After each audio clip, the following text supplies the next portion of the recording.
Well, g'day, Max here again. Welcome back to the shop. So this is part 2 in a series of the hardened and ground bushes that we're making for the tongue, the quick hitch tongue that we line bored a couple of videos ago. So we'll head over to the lathe and continue our progress. So hang on for the ride. There'll be a few issues and dramas, and you'll see how we navigate our way around them.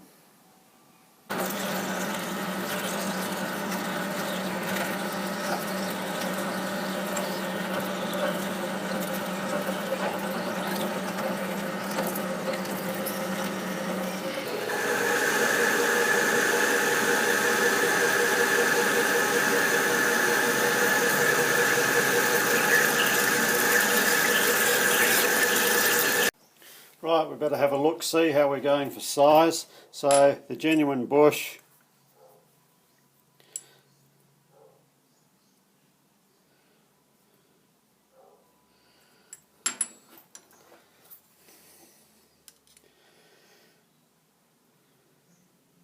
.506 just a couple of tenths above. So the genuine bush is 6 thou above the size of the pin. Now this bearing is 2 thou above nominal 2 inches, so that 6 thou will probably come down closer to 4 thou, which gives 4 thou clearance. So looking at that, we're going to need a grinding allowance, so we've got to leave a bit of material in there. So if we leave 5 thou grinding allowance, or even 6 thou, so if we bore this right onto 1.5 inches, we'll be in a good place.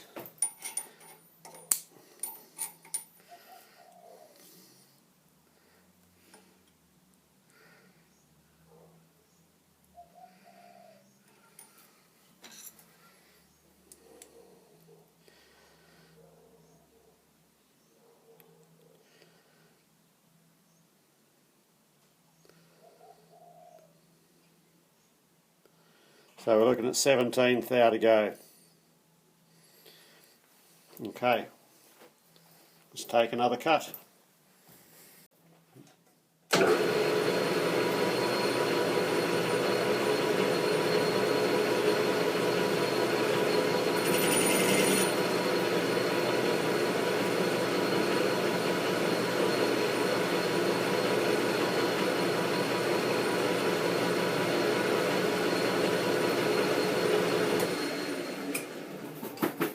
I think we use a bit of cutting oil for this.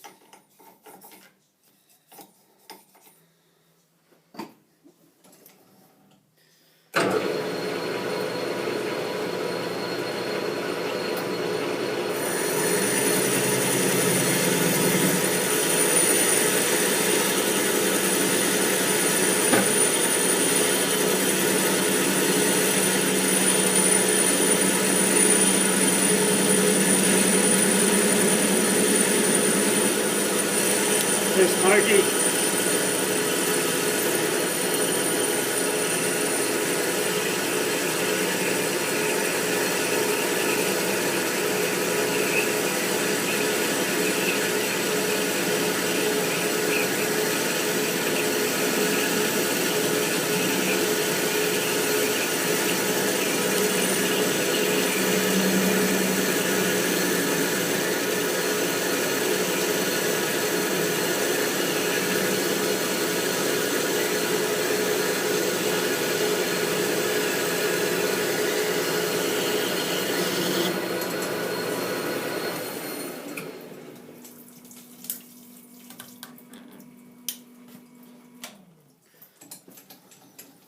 Okay, we'll see how that's looking.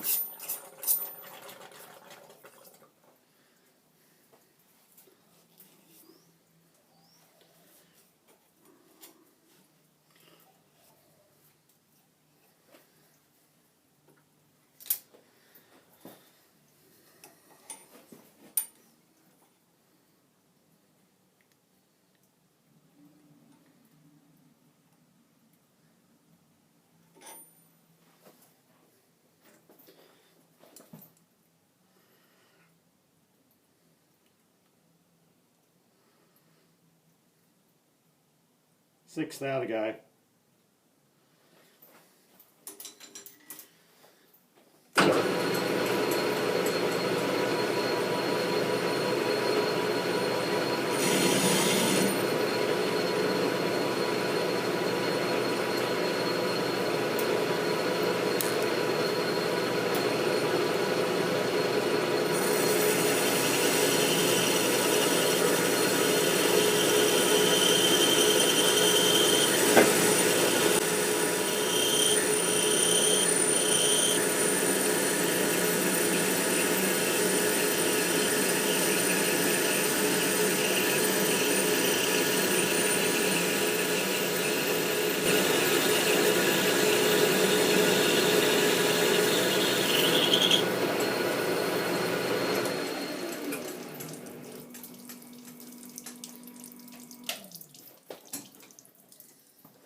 So that should be our last cut.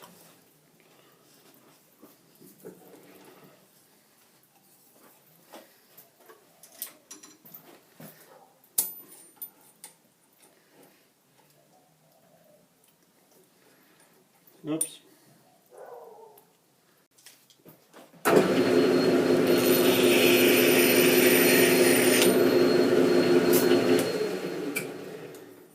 Now I can guarantee you this is going to try and give me grief. So we'll give ourselves every fighting chance. We'll run a pipe centre, coolant and a slow speed and see how we go.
Hardly a drama.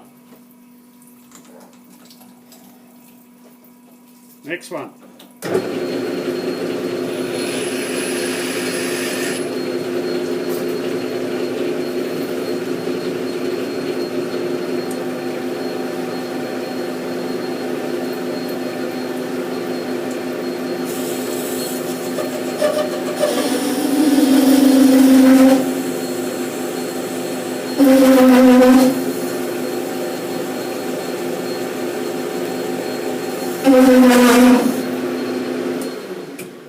Okay, well that's interesting. Remember when we did the grooves? We had trouble with the first one, the second one went fine. Well, as you just seen, the first part off went fine. Second one's bouncing around like a bloody newborn baby. Chattering like a bugger.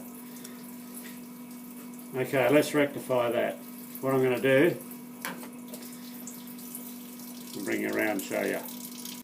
So what we've done is flipped our parting tool upside down, and we'll run the lathe in reverse and see how that behaves.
there you have it.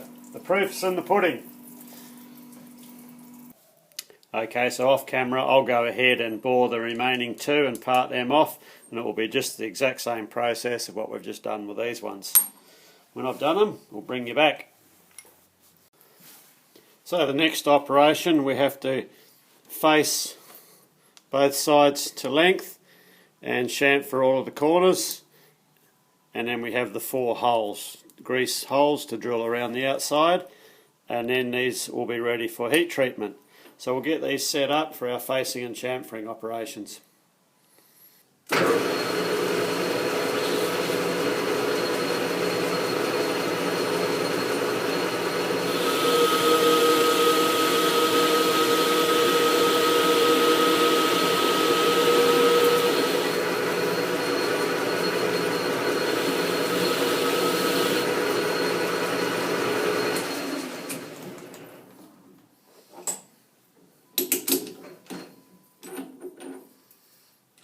Easy as that. Then after I've faced and chamfered them all to length, I'll just go through with another tool to chamfer the IDs. Okay, chamfering the IDs, I've just done them all. I didn't realise I hadn't pressed play, but I'll run through again on this one. So it's just a matter of gripping it in the chuck, using a boring bar, just facing off the opposite side, or chamfering the opposite side. Just a matter of run the lathe in reverse. Quick cut.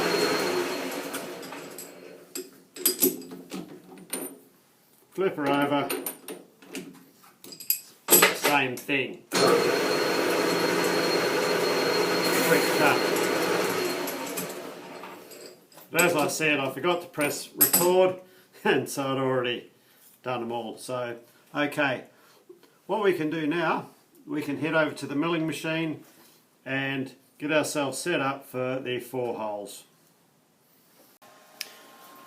Right, so now we need to drill our 4 grease holes. So I've just got a little fixture I turned up, sitting in a 4-sided collet block. So our bush slips over the fixture.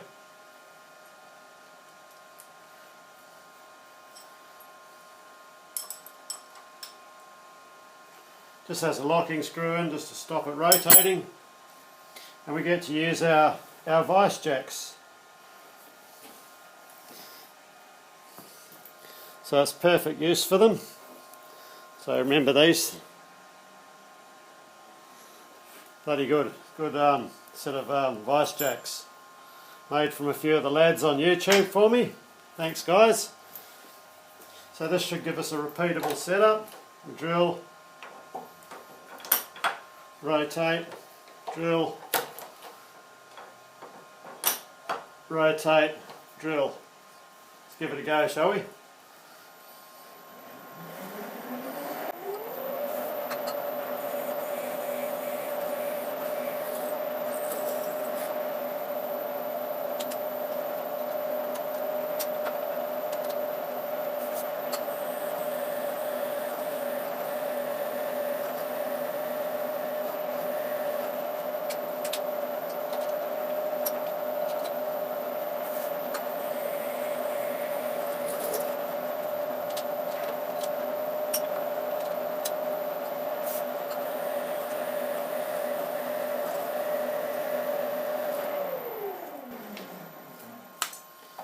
So hopefully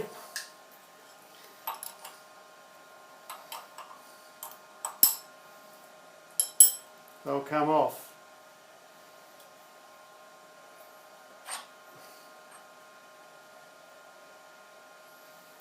Beautiful.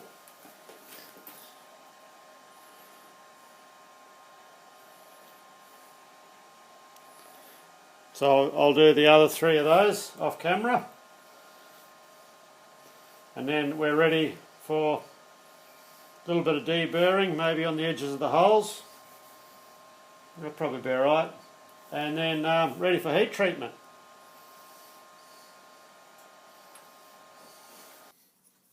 Oh, and the collet block there, 4-sided collet block. came from Aaron at Aaron's Engineering. He has quite a good channel, well worth checking out, so thanks for that one, Aaron. And once again, thanks to all the lads that were involved in the making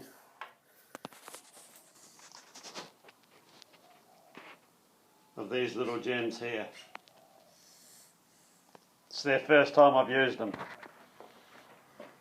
So it means I don't have to clamp the vise up very tight, and it stops the whole show cocking over. Well, here's our heat treated bushes just out of the little quench tank. Unfortunately, I wasn't able to film it during the process. Basically all we're doing is heating it up to red with the oxy and then quenching it. If you want to see it, how I've done it before, if you go back to my earlier videos doing the R8 tooling for the Bridgeport, and you'll see exactly how I do it there. And this is the same, exactly the same process. So we'll just let these cool down and then we'll check them for hardness. Okay, I've cleaned up our bushes on a Scotch-Brite wheel. I haven't done the IDs yet. I'll just do them with a flat wheel, just to get the black scale out of there from the heat treatment. So we'll see how they come up with a hardness.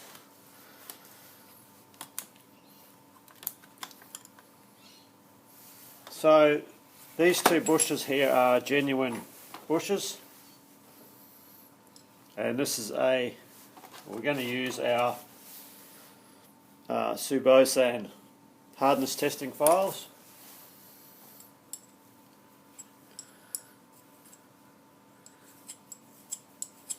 So that's a 50 Rockwell, and it's skating off the genuine, and it's skating off our ones as well.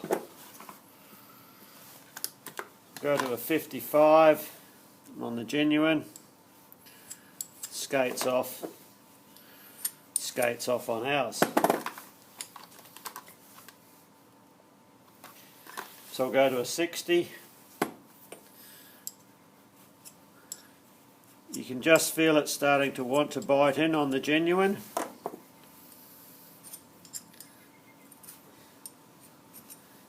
And as well with ours. So I'd say it's possible that these genuines are a couple of points harder than my ones. Because this, yeah, actually this feels very similar. I'd say the genuine is possibly a couple of points harder than my ones.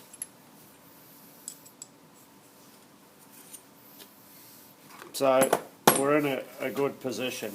Now, in use, these bushes, they don't have an issue wearing out on the ID. They have an issue becoming loose in the housings, and they all do it. I've seen lots, probably 20, at least 20 sets of these in the part that go in, and every single one of them, they come loose in the bores from the factory.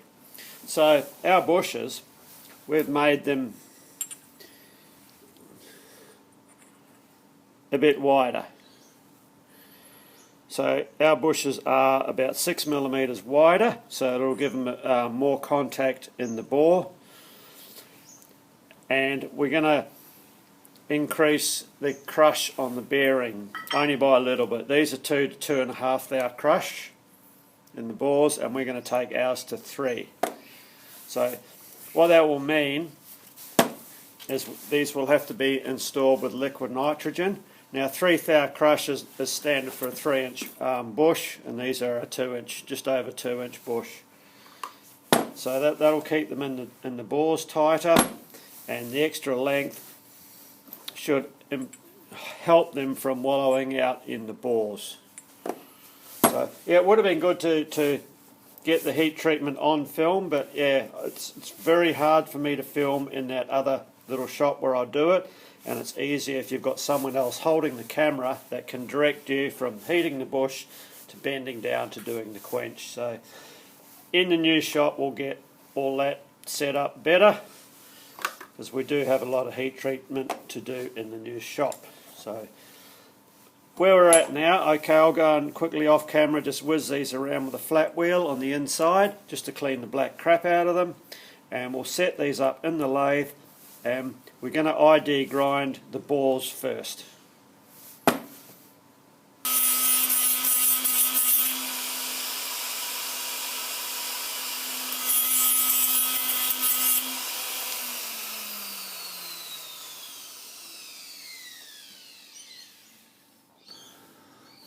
That's better. I just don't want that crap going in and clogging up the grinding wheel. So we're going to hold our bushes in our soft jaws. So we're just going to bore a little shoulder so the bushes just sit in part of the way into the jaws.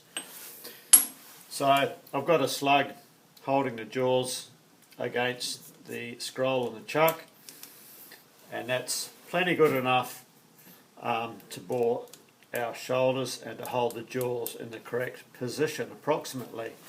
There's a lot of trains of thought on how you shouldn't do this. The best way actually is to have 3 holes or a couple of holes on the outside, and you can use a boring ring, which is just a ring. That way it loads the jaws back against the chuck. This is a new chuck and these are new jaws, there's no play. So putting a slug in the middle works perfectly fine. So I'm just going to take a little cut out till this bush just wants to start in the jaw.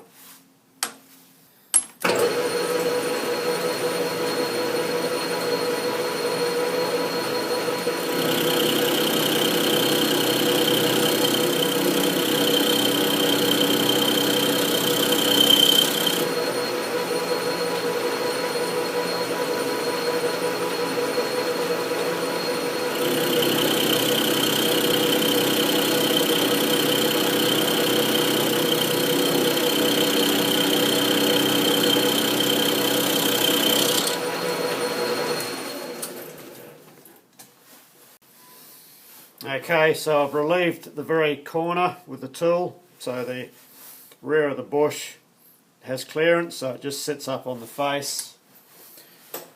We're on size, so it's just a matter of holding our bush square against the shoulder at the rear. Very light nips all it needs.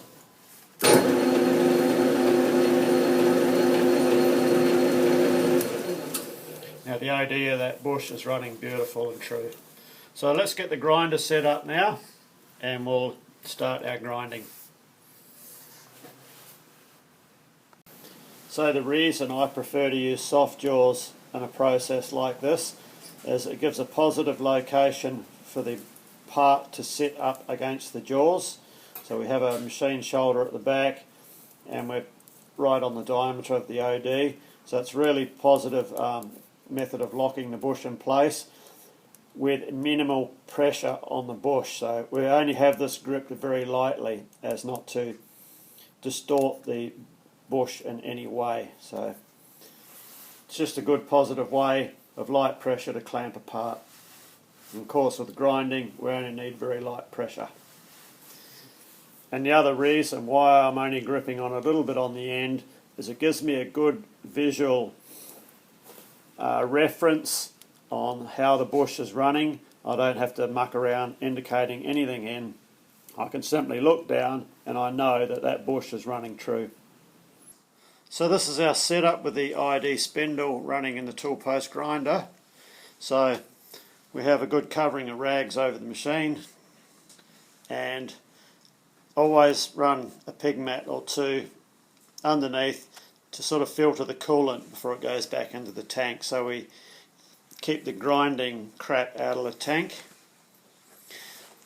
So I've dressed the stone. Now normally with this ID spindle and this setup I would dress probably half of the stone undersized, so we're only cutting on the first half of the stone, but I've dressed the full stone and we'll just see how it goes. I also have the compound set around on an angle. So for every 5 thou I crank in on the compound, it will actually move the grinding wheel out into the job 1 thou. So it just makes it a bit easier on the in-feed. Also running the ID spindle, we use the bigger pulley on the motor, so it changes the angle the motor comes up, and what happens then is the guard doesn't fit on anymore, it hits on the compound slide. So that's the reason we're not running a guard over the belt, but normally I do when we are set up for OD grinding, but yeah, it's just one of those things. Right, we'll get our coolant turned on.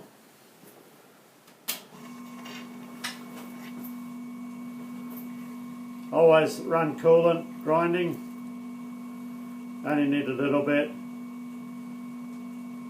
Hopefully it won't make too much of a mess.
We'll just adjust that so the coolant's running in at the start of the cut. And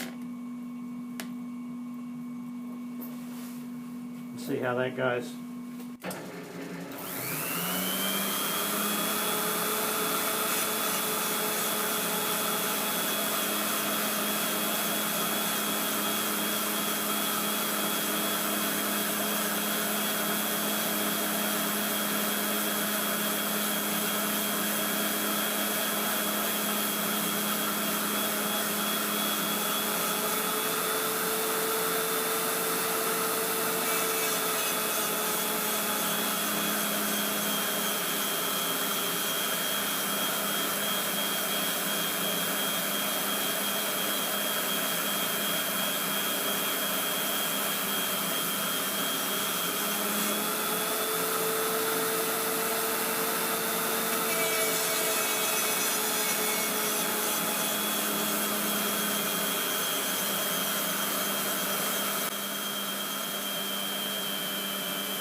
Okay, let's have a look at that.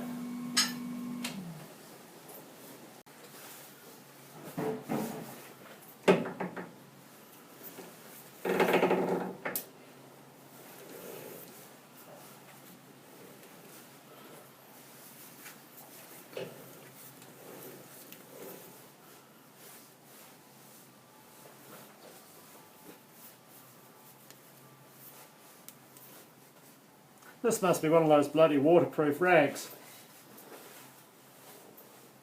Try this one. Okay, that's better.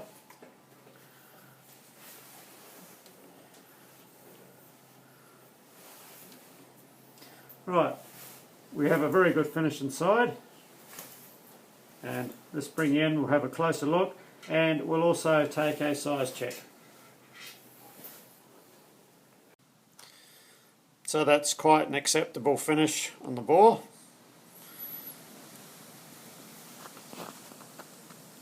So I'll get a telescopic gauge and we'll have our measure. So our target size is 1.507.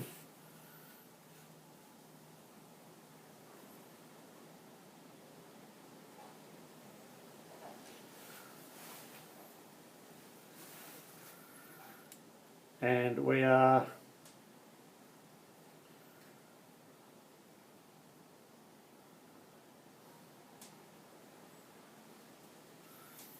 fucking hell, 1.507, maybe a tenth, 2/10 up. Geez, that came out quick, bloody quick. Our camera won't focus, but we're there. So that was lucky. Yeah, it chewed that out a lot faster than what I thought it would. So, alright, this one can come out and the next one can go in.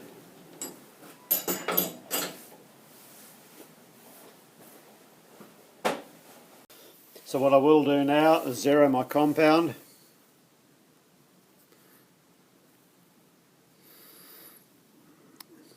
I'm actually going to stop at 1,000 before the zero.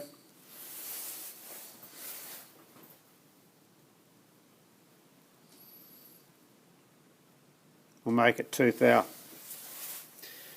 Okay, so as we're coming up onto the zero, I know I'm on size. It's time for a measure. When I put them in the chuck, I just very gingerly take a little bit on them and rotate the part till I feel a tight spot. About there. It's just the deformation in the bushes after heat treat. Have a visual. Running good. The other thing that I did after I did that first bush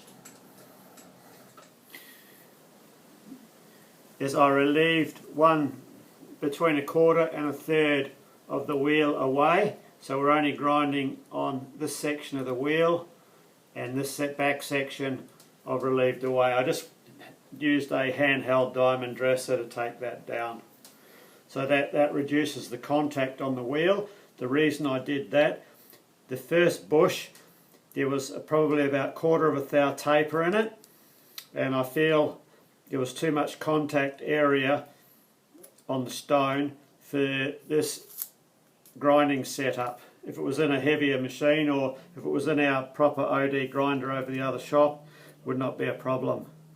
But in this spindly setup here, you get quite a bit of flex, so you have to be very careful on how you take your cuts and your stone. So this is the last one, so we'll run this one through, and then I'll show you when this is done a couple of minor issues that we came up with.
Okay, that should be close. We'll have a measure.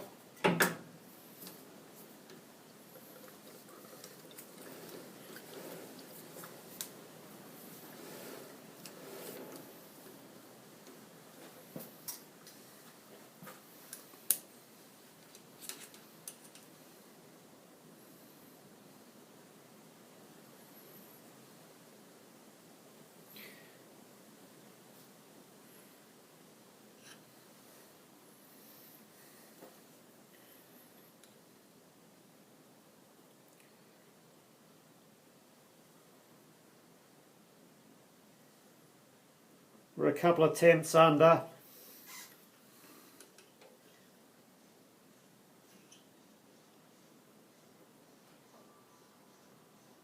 And we're parallel. I'll just take a couple of spring passes.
So we're there. Cool. So they've all come out exactly the same size, which is what we need, as that's critical for the next operation when we grind the OD. I thought I'd just show this. This is the importance of having a rag. And with the flood coolant, this is all the grinding debris that this rag's filtered out that aren't going to go into the coolant system of my machine. So anything that did get past there has to go through here. And then that second one. So the second one's clean. A bit of crap in that one. And this top one's caught the majority of it. Okay, I'll run through the rest of these bushes off camera. You've seen the first one, the rest are going to be exactly the same. So hopefully they'll all clean up. I mean, this one didn't take much for a clean up, so we had a good result. So next video we'll cover grinding the OD and hopefully the fitment of the bearings and the part with the liquid nitrogen. So anyway, cheers, thanks for watching, and hopefully we'll see you in the next one.